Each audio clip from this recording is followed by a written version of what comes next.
Sekarang ni senang sangat kita nak dapatkan emas fizikal di Public Gold ni. Ada 3 cara mudah untuk kita dapatkan emas sekecil-kecil 0.5 gram sampailah paling besar 1 kilogram emas. So jom saya explain satu persatu. Boleh tengok video ni sampai habis dan save untuk rujukan akan datang. Okey, untuk item yang kecil macam ni yang berat dia bawah 21.25 gram, contoh macam item 20 gram, 10 gram, 5 gram, 1 gram, 5 dinar ataupun 1 dinar, cara nak keluarkannya macam mana? Yang pertama, kita boleh terus request untuk withdraw emas daripada akaun emas JAP ni.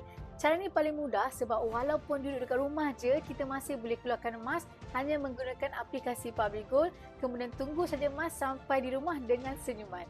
Cara yang kedua, kita boleh pergi je ke mana-mana mesin Gold ATM Public Gold yang terdekat untuk keluarkan emas daripada akaun emas JAP ni. Sekarang ni dah ada lebih 100 mesin Gold ATM di seluruh Malaysia dan Indonesia tau. Jadi dengan adanya Gold ATM ni, kita nak withdraw emas daripada akaun emas JAP ni pun boleh, nak beli direct dekat Gold ATM machine pun boleh. Ikut preference masing-masing. Jadi itulah cara nak keluarkan item kecil daripada akaun emas JAP ni. Item besar pula macam mana? Boleh tengok part 2.